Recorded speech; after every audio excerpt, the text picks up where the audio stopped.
Selamat pagi pemirsa, apa kabar Anda di pagi hari ini? Senang sekali saya Graciela Taime dapat menjumpai Anda dalam Berita Papua. Sejumlah informasi menarik dan teraktual telah berhasil dirangkum tim redaksi kami. Berikut 3 berita utama hari ini.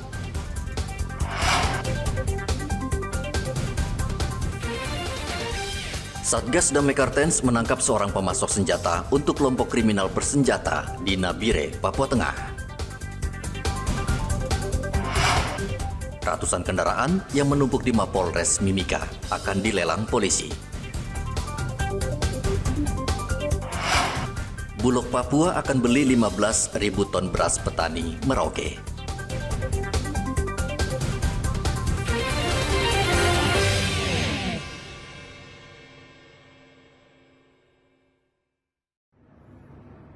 Satgas Operasi Damai Kartens menangkap Moses Rumbrapuk, pelaku yang diduga memasok senjata dan amunisi untuk kelompok kriminal bersenjata di Nabire, Papua Tengah. Moses yang selama ini dicari aparat ditangkap di Jalan Merdeka, Karangmulia, Nabire pada Rabu kemarin. Penangkapan Moses tidak lepas dari Satgas Operasi Damai Kartens yang sebelumnya meringkus Otto Burdam. Dari pengakuan Otto, polisi akhirnya bisa meringkus Moses. Kasatgas Humas Operasi Damai Kartens Kombes Bayu Suseno berjanji akan terus menindak tegas siapapun yang terlibat dalam jaringan pemasok senjata api dan amunisi kepada KKB. Penangkapan kami berhasil mengamankan sejumlah barang bukti antara lain yaitu 1 buah senjata api rakitan, berbagai kartu identitas, 1 buah magazen SS1. Selain menangkap pelaku, pihaknya berhasil menyita sejumlah barang bukti, diantaranya 1 pucuk senjata api rakitan, peluru, sejumlah uang, dan 1 buah motor. Arthur melaporkan dari Nabire, Papua Tengah.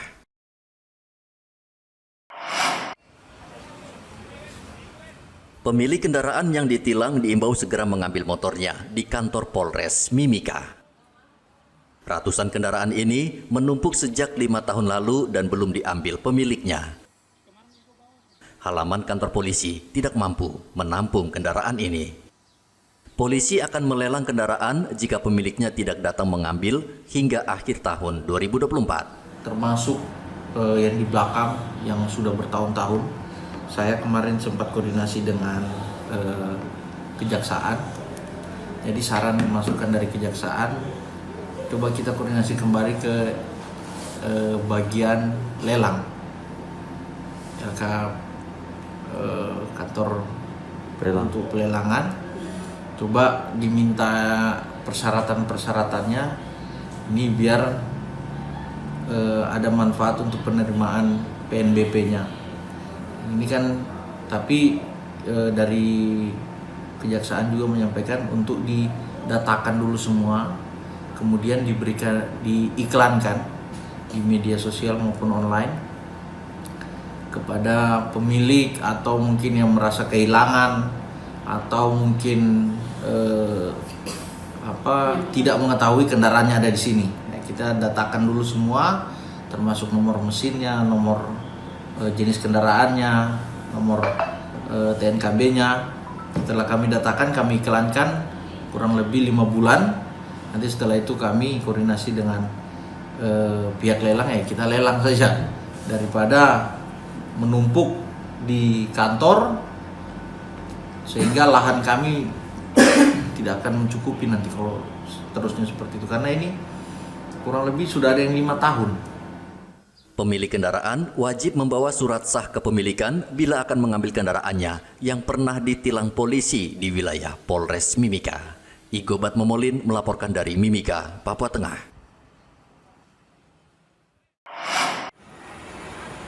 Perum Bulog kantor wilayah Papua dan Papua Barat menargetkan akhir tahun ini bakal menyerap beras petani lokal Merauke hingga 15.000 ton. Hingga bulan Oktober tahun ini, Bulog sudah menyerap 12.000 ton dari target 11.000 ton beras. Kepala Bulog Papua dan Papua Barat Ahmad Mustari mengatakan Bulog membeli beras petani lokal seharga Rp11.000 per kilogram dan saat ini sudah berada di gudang.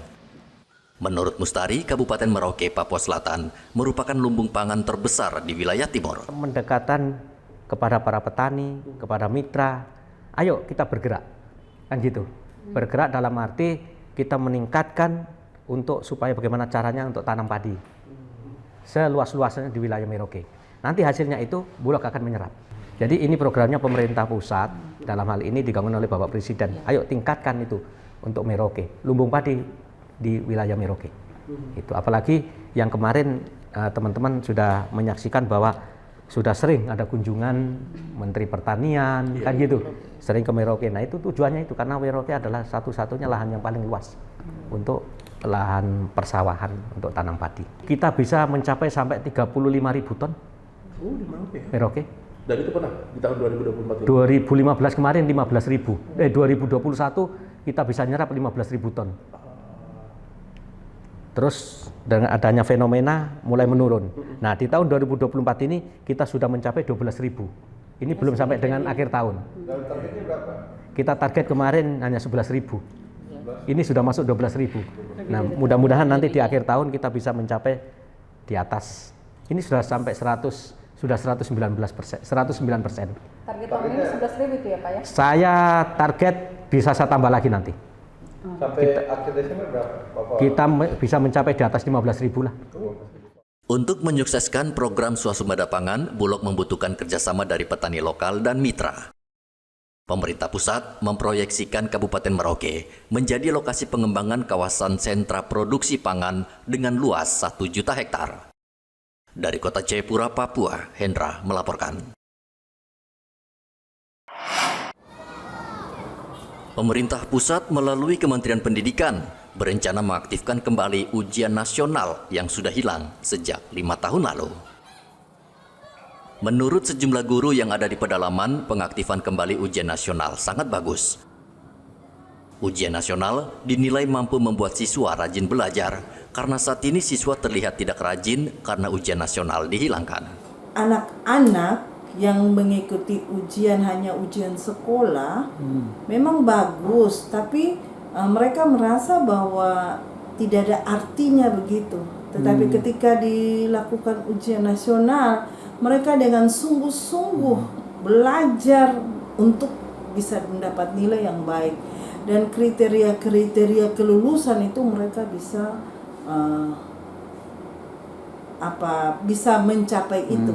Tetapi ketika mereka hanya dibilang sebagai ujian sekolah, mereka anggap itu hal biasa. Artinya tidak ada motivasi ya? Ya, tidak ada motivasi untuk mereka. Tapi kalau ketika kita bilang ujian nasional, berarti mereka juga mau berlomba, mau mendapat nilai yang lebih baik dari seperti ini.